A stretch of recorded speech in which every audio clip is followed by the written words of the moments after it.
Marketing की कोई भी किताब हो, वेबसाइट हो या यूट्यूब का चैनल हो, पहला टॉपिक हमेशा व्हाट इज मार्केटिंग पर ही होता है। तो मैं डिजिटल मार्केटिंग का कोर्स टीच करने से पहले कैसे इस टॉपिक को मिस कर सकता हूं?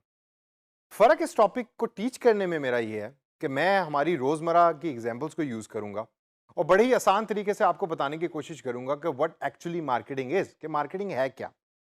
तो आइए सबसे पहले मैं आपको एक एग्जांपल देता हूं और इसके ऊपर आपने बड़े गौर से सोचना है।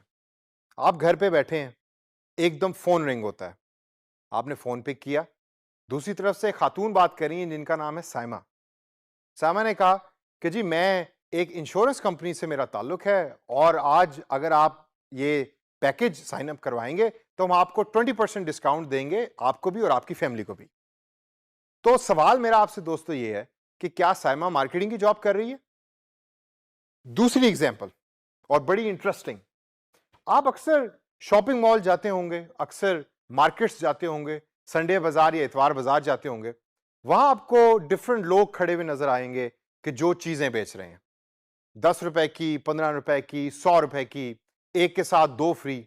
तो क्वेश्चन या सवाल मेरा आपसे यह है कि क्या आपके नजदीक वो भी मार्केटिंग की जॉब कर रहे हैं? अगर इन दोनों सवालों का आंसर आपके नजदीक यस है तो यू आर 100% राइट। ये दोनों मार्केटिंग ही की जॉब कर रहे हैं। साइमा बेशक टेलीफोन के थ्रू डिजिटल टेक्नोलॉजी को यूज कर रही है और जो दूसरे साहब जो इतवार बाजार में खड़े चीजों को बेच रहे हैं वो सेलिंग कर रहे हैं, लेकिन है ये मार्केटिंग की जॉब। लेकिन मार्केटिंग इसके अलावा और भी बहुत कुछ है। तो आइए let's look at the definition of marketing और उसके बाद फिर हम मार्केटिंग की डेफिनेशन को ब्रेक करेंगे और फिर अंडरस्टैंड करेंगे कि प्रोसेस ऑफ मार्केटिंग क्या है। So the process of marketing is creating, communicating, delivering and exchanging offerings. Creating मतलब बनाना, कम्युनिकेटिंग मतलब बताना, डिलीवरिंग मतलब उस चीज को एक जगह से दूसरी जगह तक पहुंचाना, और एक्सचेंजिंग का मतलब तो आप सारे जानते ही हैं कि एक चीज के बदले दूसरी चीज को लेना। अब ऑफरिंग्स जो है वो बड़ा इंटरेस्टिंग चीज है। अब ऑफरिंग से क्या मुराद है? ऑफरिंग से मुराद है वो सारी प्रोडक्ट्स और सर्विसेज जो कंपनी बना रही है। लेकिन वो जब बनाएगी तो इन रिटर्न वो क्या ले रही है कस्टमर से?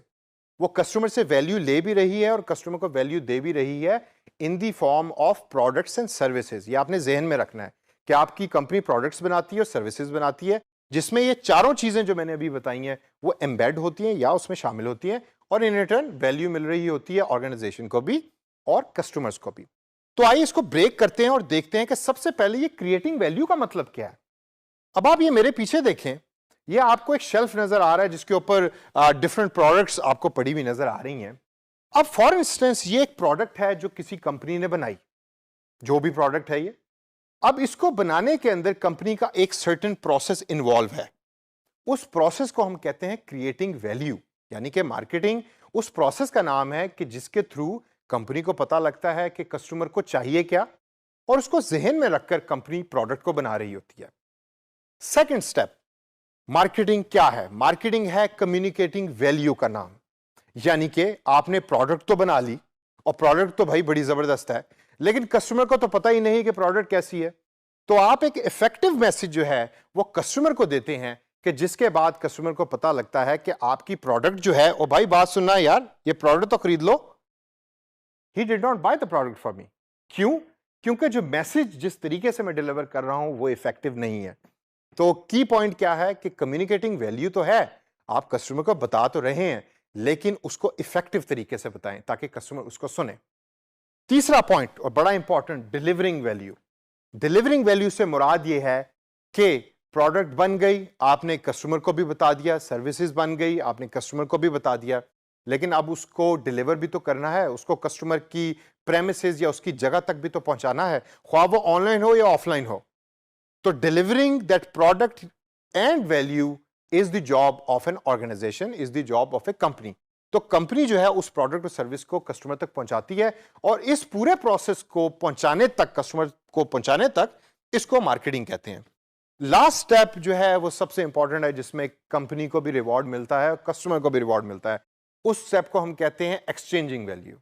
आपने प्रोडक्ट सर्विस बना ली, आपने कम्युनिकेट कर दिया और आपने डिलीवर कर दिया। अब बारी आई है एक्चुअल सेलिंग की। आपने एक चीज जो आपने बनाई है वो कस्टमर को दी और कस्टमर से आपने पैसे पकड़े और आपको फाइनेंशियल रिसोर्सेज की वैल्यू मिल गई और कस्टमर को प्रोडक्ट मिल गया। Last but not the least, जो सबसे इंपॉर्टेंट बात मार्केटिंग के अंदर हम अक्सर मिस कर जाते हैं कि बिजनेस का only purpose is not to earn money. ये बड़ा इंपॉर्टेंट है। आपने प्रोडक्ट बेच के पैसे तो कमा लिए, लेकिन क्या कस्टमर उस प्रोडक्ट से खुश भी है? और अगर कस्टमर खुश है तो वो फिर आपको 5 स्टार्स देगा, और जब वो आपको 5 स्टार्स देगा तो फिर आपका एम्बेसडर भी बनेगा। एम्बेसडर बनेगा तो फिर वो दूसरे लोगों को भी बताएगा कि भाई इस कंपनी की प्रोडक्ट खरीदो, वो सबसे अच्छी है। और जब वो बताएगा तो फिर ऑटोमेटिकली आपके नंबर ऑफ कस्टमर्स इंक्रीज करेंगे। तो आपका objective as a company marketing करने का ये होना चाहिए कि मेरा कस्टमर सबसे ज्यादा खुश हो ताकि वो बार बार आपके पास आए।